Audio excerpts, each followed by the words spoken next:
Hey everyone, welcome to Anchor Together. On today's video, we will be discussing homeschooling special needs children.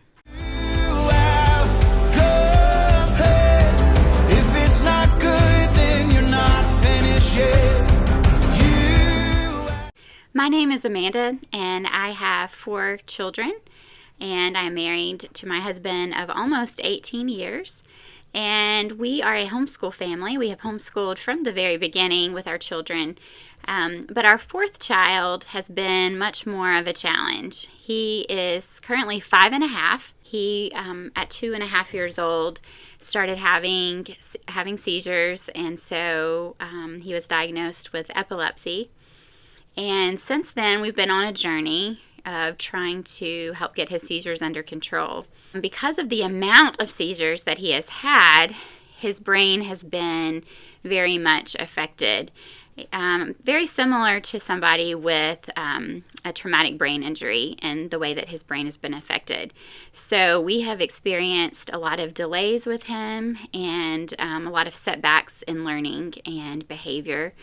And so this video is going to be all about the reasons why we have chosen to homeschool him. So we homeschool all of our children, but with him in particularly, we felt like homeschooling would be just a better option because of his behavioral issues. Being in a social setting where there's a lot of stimulation, a lot of people, a lot going on, he typically does not do well. We had him in a preschool, a part-time half-day preschool last year, and he just really didn't do well in that environment. And so we decided to take him out, and we brought him home, and we've been doing learning at home ever since. So he is 5.5, almost 6, but we kind of see him as more like a 3.5-year-old. So pretty much we are dealing with a delay of about 2 years. So we try to see him as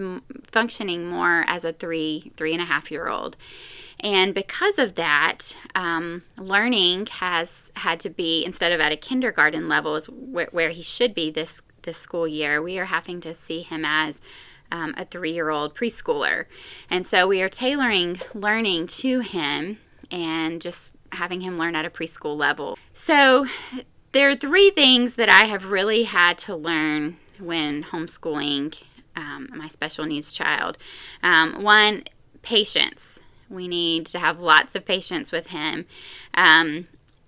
Things that I would feel like with my other children at 5.5 years old, I wouldn't have to be teaching him. I'm having to go back and teach him again and again and again. And so it's lots of repetition. It's lots of trying to teach him something, and then the next day maybe having to teach it again. And we go over some of the same ideas over and over and over again with discipline, with learning, especially any kind of new concept. He's going to be very slow to pick up on, especially learning like his letters, his numbers, any kind of new ideas for him. It's very, very slow. And so what I've learned is we're having to be patient. And so, for instance, we've been working on the letters A through D over the course of the last several months. And we did get an E. Actually, we've gone to E a little bit. But what I did is I had to go all the way through A through D and then go back and take several weeks to go back and review A through D again. And now we've gotten into E a little bit, but still going back and reviewing A through D also. So I'm finding that it's taking one step forward, and then we might take 2 or 3 steps backwards.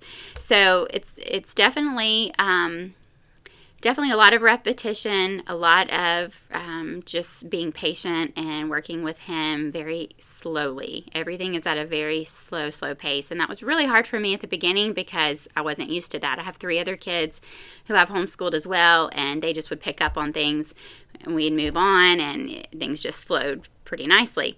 So with him, it's just taken a lot longer. So I'm having to get used to that. Second of all, I've learned to celebrate the small victories, because things that I took for granted with my other kids, like just being able to learn the alphabet, or recognize numbers and counting and things.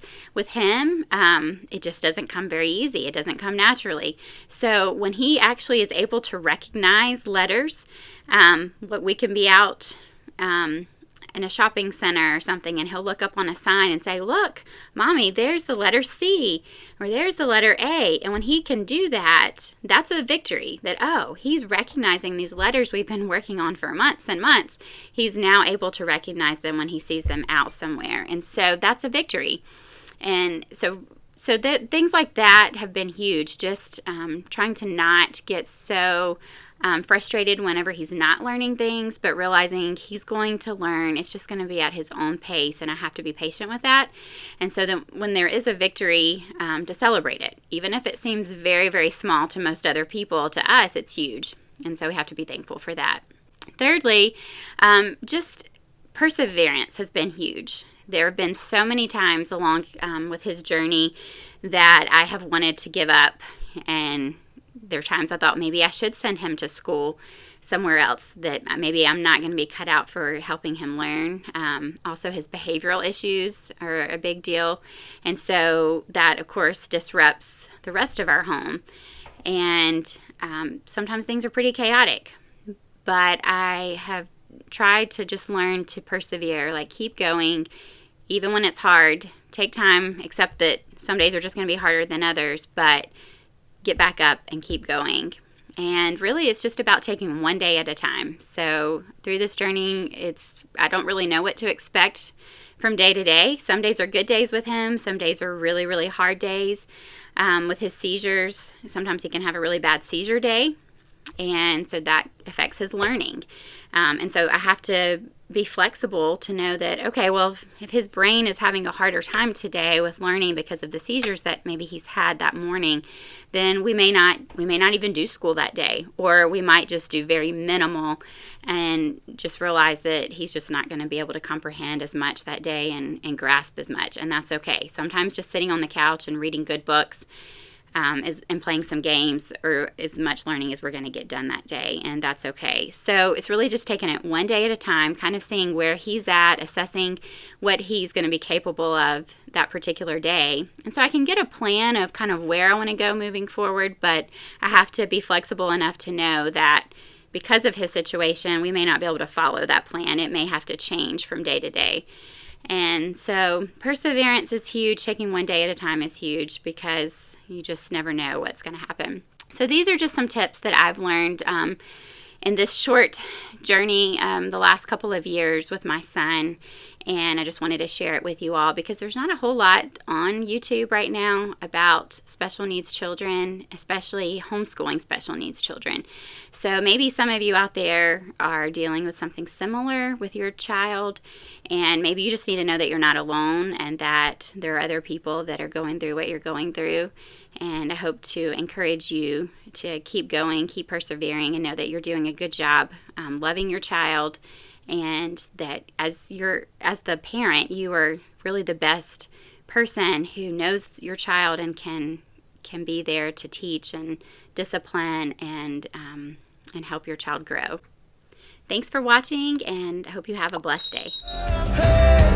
If it's not good, then you're not